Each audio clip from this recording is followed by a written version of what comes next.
Chapter का question number बोलो ना, जर्नल चैप्टर का क्वेश्चन नंबर 30 तक कल बन चुका था। आइए आज फटाफट 31 और 32 बना के चैप्टर को खत्म करते हैं। तो जर्नल चैप्टर है और जर्नल चैप्टर का क्वेश्चन नंबर 31 हम लोग बनाते हैं, जिसमें क्या बोला है जी, जर्नल एंट्री बनाने के लिए लाओ नया वाला बुक लाओ, नया वाला बुक लाओ और ध्यान दोगे क्वेश्चन नंबर 31 में बातचीत बिल्कुल नहीं होना चाहिए। किसी का भी आवाज सुनेंगे क्लास के बाहर निकालेंगे। एकदम शांति से बैठो और क्वेश्चन को बनाओ और समझो। लिखा है generalized the following transaction in the books of Harpreet brothers, यानी जर्नल एंट्री बनाना है। किसके बुक में बनाना है बोलो ना, हरप्रीत ब्रदर्स के बुक में बनाना है। तो लिखेंगे इन द बुक्स ऑफ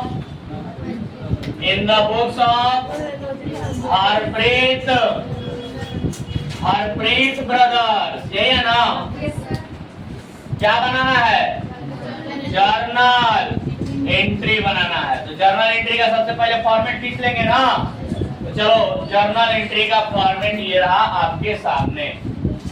सबसे पहले क्या लिखते हैं, डेट लिखते हैं, उसके बाद पार्टिकुलर, और यहाँ पर अगर डेट दिया है कि नहीं दिया है, नहीं दिया है तो क्या लिखेंगे, सीरियल नंबर लिखेंगे। Very good. चलो पार्टिकुलर के बाद बताओ क्या लिखते हैं, LF लिखते हैं, पतला सा कॉलम LF का खींच लेंगे। उसके बाद डेबिट अमाउंट और फिर क्रेडिट अमाउंट। किसी को दिक्कत?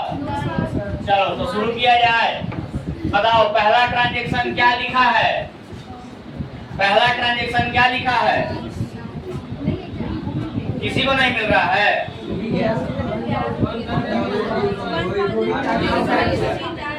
पहला ट्रांजैक्शन लिखा है ₹1000 due from Rohit are now paid, मतलब रोहित नाम के व्यक्ति से 1000 रुपया बाकी था और वो अब डूब गया।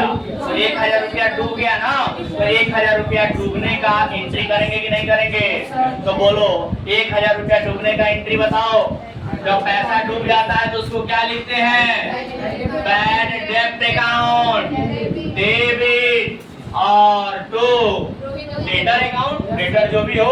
अरे डेटर जब तक था तब तक डेबिट में होता है, डेटर एसेट होता है ना, और एसेट प्लस में होता है तो डेबिट में दिखता है। मॉडर्न अप्रोच मालूम है ना सबको, डेटर प्लस में होता है तो डेबिट में दिखता है। लेकिन अभी डेटर पैसा डुबा दिया तो डेटर माइनस हुआ कि नहीं हुआ, और डेटर माइनस होता है यानी डेटर घटता है तो क्रेडिट होता है। तो क्या लिखेंगे, टू डेटर अकाउंट, और डेटर का नाम दिया है ना, डेटर का नाम दिया है टू रोहित, तो लिखेंगे टू रोहित अकाउंट। किसी को दिक्कत?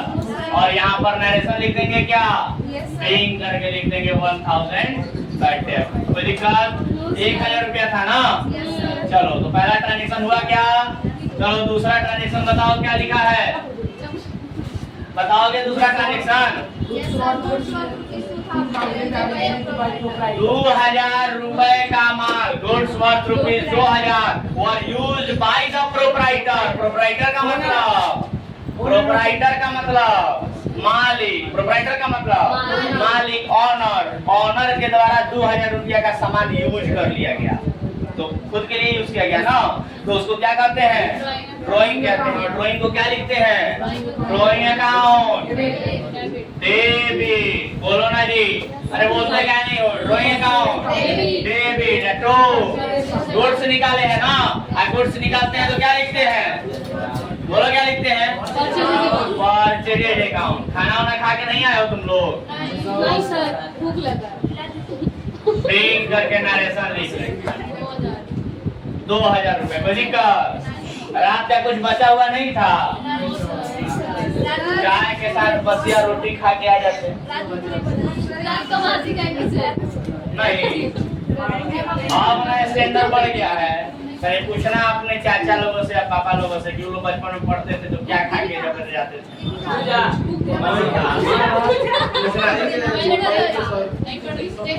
क्या ये सब चीज तुम लोग के घर नहीं है तो खा के नहीं आ सकते हो? नहीं तो मैगी खा के आएंगे। मैगी खाने से बूढ़े होते हैं। चलो मैगी खाने वाले लोग सुनो। दूसरा ट्रांजैक्शन हो गया क्या? चलो बताओ तीसरा ट्रांजैक्शन क्या है? अरे बोलो ना, लिखना बाद में, पहले छापने के चक्कर में पड़ जाते हो। ट्रांजैक्शन बोलो। Charge depreciation at the rate of 10% per annum for 2 month on machinery costing 30,000। तो बताओगे मशीन कितने रुपए का है? 30,000 रुपए का, और उस पर 10% का डेप्रिसिएशन लगाना है। कितने दिन के लिए? 2 महीने के लिए। तो पहले वर्किंग नोट करना पड़ेगा क्योंकि कैलकुलेशन है, तो वर्किंग नोट पहले करेंगे, उसके बाद ना जर्नल एंट्री बनेगा सर। तो वर्किंग नोट कहाँ किया जाए बताइए? साइड में जगह है क्या?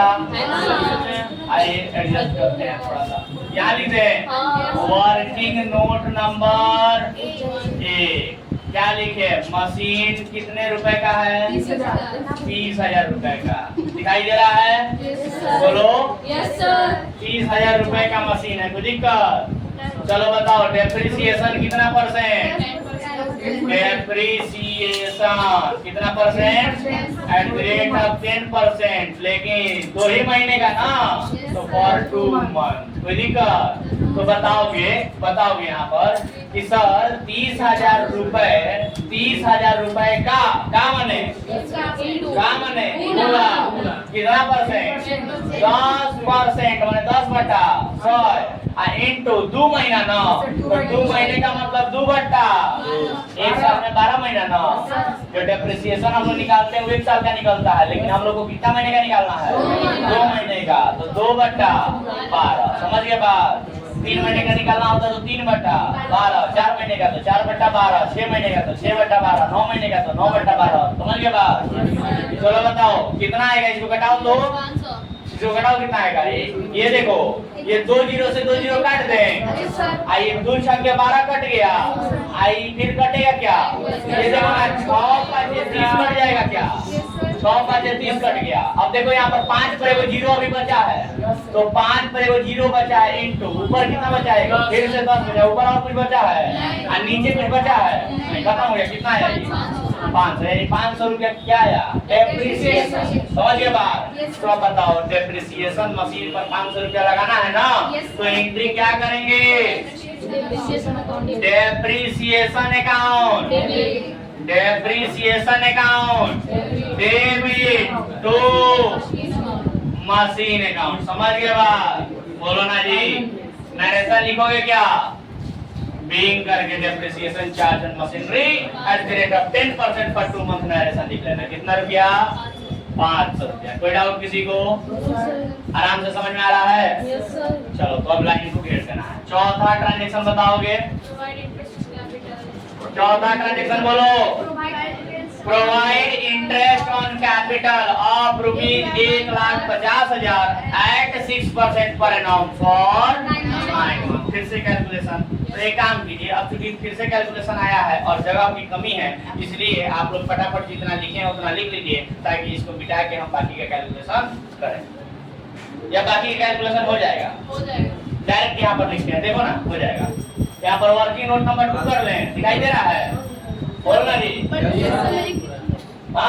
हाँ, यहाँ पर वर्किंग नोट नंबर 1 लिखना बात छूट गया था। ये रहा वर्किंग नोट नंबर 1। मतलब ये 500 रुपया कहाँ से आया है? तो वर्किंग नोट नंबर 1 से आया है। किसी को डाउट? चलो बताओ अब यहाँ पर क्या लिखना है? इंटरेस्ट कैलकुलेशन किसका करना है? Calculation of interest on capital. समझ गए बात?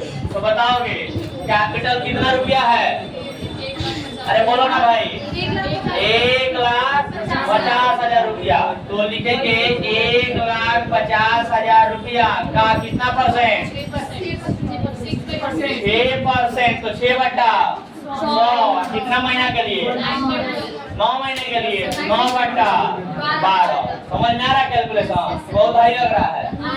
चलो अब घटाओ इसको। 2 0 से 2 0 कट जाएगा और 3 तिहाई 9 और 3 चौके 12। अब फिर कटेगा क्या? Yes sir. 2 से कट जाएगा। 2 दूनी 4 और 2 तिहाई 6। तो अब देख लो ऊपर नीचे कितना कितना बचा है। अच्छा इसको 2 से ऊपर काट दें, तो 2 से काट देंगे इसको, तो 2 7 14, 1 बचा 10, 2 बचे 10, कट गया। अब नीचे कुछ बचा है? नहीं। तो ऊपर क्या क्या बचा बताओ? 7 5, एक 0 बचा है। 750 इंटू 3 इंटू 3। तो बताओ कितना होगा? मल्टीप्लाई करो 750 into 3 9 6 7 5 0 ठीक है। कितना रुपया? तो ये क्या आया तुम्हारा? इंटरेस्ट ऑन कैपिटल आया ना। तो अब बता दो एंट्री और उसका अमाउंट तो लिख ही देंगे हम लोग। एंट्री बताओ, इंटरेस्ट सिखाए थे। Interest on capital is the expense for the business. Interest on capital यानी पूंजी पर जो ब्याज होता है वो व्यवसाय के लिए खर्चा माना जाता है और इसलिए उसको डेबिट करेंगे। और उस खर्च के, लेकिन उस खर्च की वजह से व्यवसाय की पूंजी बढ़ जाती है और इसलिए पूंजी को यानी कैपिटल को क्रेडिट किया जाएगा। मॉडर्न अप्रोच ध्यान में है? तो चलो एंट्री बोल दो फटाफट। Interest on capital account debit to capital account. कोई दिक्कत? नरेशन लिखोगे big interest on capital allowed. कितना रुपया? वर्किंग नोट नंबर 2 डाल देंगे यहाँ पर। ये जो 6750 रुपया आया है ये कहाँ से आया है? कोई दिक्कत? चलो तो अब नरेशन लिखेंगे। नरेशन तो लिख लिए। अभी एक ट्रांजेक्शन बाकी है क्या जी? अच्छा, तब टोटल क्यों कर रहे हैं?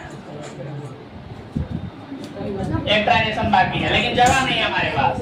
तो आप लोग एक काम कीजिए, नहीं हो पाएगा, नहीं हो पाएगा, जगह की कमी है। चलिए तो 5वां ट्रांजेक्शन हम लिखते हैं, लेकिन उससे पहले आप लोग चारों लिखिए। हाँ, जरा मैं उम्मीद करूं क्या कि पहला ट्रांजेक्शन आप लोग लिख लिए हैं। किसी का बाकी है? एनीवन? किसी का भी? पहला ट्रांजेक्शन ऊपर का एक मिटा सकते हैं? बोलो ना। चलो देख लो, पहला ट्रांजेक्शन मिटा दे क्या ऊपर का? अरे बोलो ना जी। किसी का बाकी है क्या पहला ट्रांजेक्शन? तो मिटाते हैं। देखो और लास्ट ट्रांजेक्शन वही लिख देते हैं, पहला यहाँ मिटा देते हैं। उम्मीद करते हैं लिख लिए होंगे। चलिए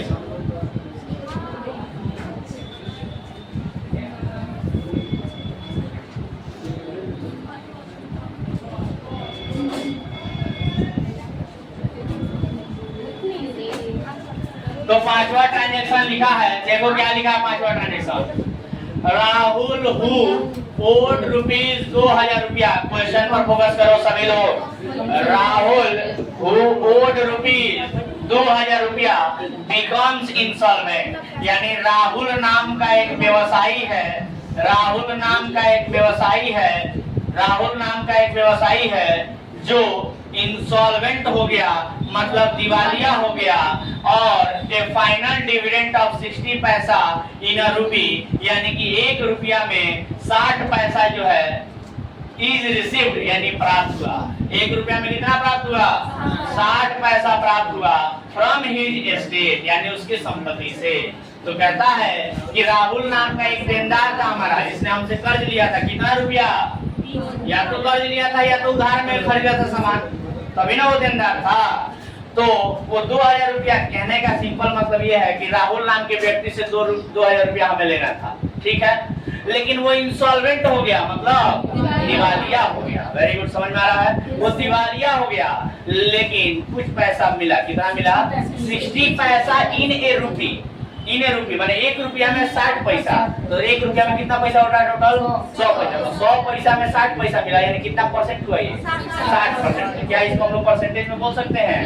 तो 1 रुपया में 60 पैसा मिला, मतलब कितना परसेंट मिला? 60% मिला। तो कहता है कि 2000 रुपया का 60% कितना होगा? कैलकुलेशन कर लेंगे, कैलकुलेशन कर लेंगे, बोलो ना। चलो कैलकुलेशन तो हम लोग कर लेंगे, लेकिन मैं चाहता हूँ यहाँ पर पहले जर्नल एंट्री लिख लें। तो बताइएगा कि अगर 2000 रुपया में से कुछ पैसा मिला तो उसके लिए क्या लिखेंगे? Cash account debit. और जो पैसा डूब गया उसके लिए बैड डेब्ट अकाउंट डेबिट, बोलो ना। और टू राहुल अकाउंट। डेटर खत्म हमारा ना, तो डेटर का नाम लिख देंगे राहुल अकाउंट। चलो डेटर का नाम लिखा, नरेशन लिख देंगे, नरेशन पूरा लिखेंगे। कोई नरेशन छोड़ा तो कॉपी चेक करते हुए अगर पकड़े गए तो बजेगा उससे, ध्यान रहे। नरेशन होना चाहिए सबका। चलिए बताइए, अब कैलकुलेशन कर लिया जाए क्या? तो चलो वर्किंग नोट इधर मिटाए हम। इसका वर्किंग नोट मिटाए, उम्मीद करते हैं आप लोग लिख लिए होंगे वर्किंग नोट।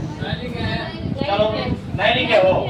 अच्छा ठीक है, तो लिख लेना। हमको कैलकुलेशन आता है तो हम डायरेक्ट कैलकुलेशन कर लेते हैं वहां पर।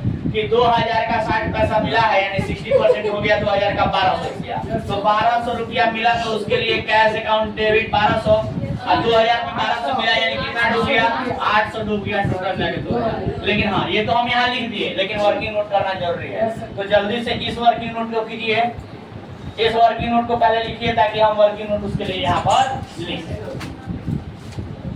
जल्दी करो,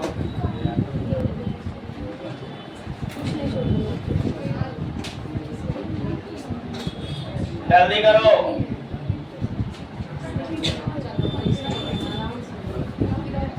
तो क्या जर्नल अब बहुत भारी लग रहा है सर? नहीं ना, देखिए ये सब प्रैक्टिस का नतीजा है। शुरुआत में जो हम लोग रगड़ के प्रैक्टिस किए ना सर, ये उसी का नतीजा है कि अब बिल्कुल भी आप लोगों को टफ नहीं लगेगा। और देखिए एकदम धड़ल्ले से कैसे सारे सवाल बन रहे हैं। शुरू किया जाए तो मिटाते हैं। मिटाना क्या है, हम लोगों को तो वर्किंग करना था ना इसका। हम लोगों का तो काम ट्रांजेक्शन सारे खत्म हो गए थे, वर्किंग कर देना है, आंसर दिखा देना है, काम खत्म। चलो ध्यान दो, ट्रांजेक्शन नंबर ये 5 था। कितना था ट्रांजेक्शन नंबर? 5। और ट्रांजेक्शन नंबर 5 को हम लोगों ने लिख लिया था, बस उसका वर्किंग करना बाकी रह गया था। तो आओ वर्किंग कर लेते हैं। वर्किंग नोट नंबर कितना होगा? 2 के बाद 3। बताओ डेटर कितने का था, बोलो तो। अरे बोलो ना भाई, 2000 का। कैश रिसीव्ड कितना हुआ, बोलो ना। Cash received at the rate of 60%। तो बोलो 2000 रुपए का 60% कितना हुआ, 1200 रुपया। तो 2000 में 1200 मिला तो बैड डेब्ट कितना हो गया? तो बैड डेब्ट बराबर 2000 माइनस 1200 बराबर 800 रुपया बैड डेब्ट हो गया। तो इसी वर्किंग नोट को यहाँ पर दिखा देना है, वर्किंग नोट नंबर 3। कोई दिक्कत? बाकी का काम कर लोगे। चलो और लास्ट में यहाँ पर हम लोग क्या करते हैं, टोटल। तो मैं उम्मीद करता हूँ कि अभी तक आप सभी ने नीचे का पूरा लिख लिया होगा, और इस वजह से नीचे का सारा मिटा के यहाँ पर हम लिख देते हैं टोटल। ठीक है सर? तो चलिए लिखिए यहाँ पर टोटल कितना आया, बताइए, कोई बताएंगे? जोड़ा है किसी ने? 12,250 टोटल हो गया क्या यहाँ पर? लेकिन चूंकि टोटल लिख लेते हैं, हाँ पेज ट्रांसफर हुआ था तो आप लोग बैलेंस CF और बैलेंस BF जो लिखते हैं उसको लिख लीजिएगा, अगर आप लोगों के पेज में भी हुआ होगा तो। लेकिन मैं उम्मीद करता हूँ कि आप लोग एक ही पेज में आ गया होगा। अगर नहीं आया होगा तो बैलेंस CF और बैलेंस BF करना सिखाया है ना, कर लेना उसको। ठीक है? और फिर लास्ट में राइट टोटल लिख लेना। कोई दिक्कत? तो क्या मैं कहूँ कि क्वेश्चन नंबर 31 पूरी तरह से खत्म हो गया? चलो ठीक है। तो क्योंकि समय हो चुका है और आप लोग कह रहे हैं कि घर से बना के लाने का प्रयास करेंगे, तो आज के लिए मेरे तरफ से इतना ही। मिलते हैं अगले क्लास में, तब तक के लिए।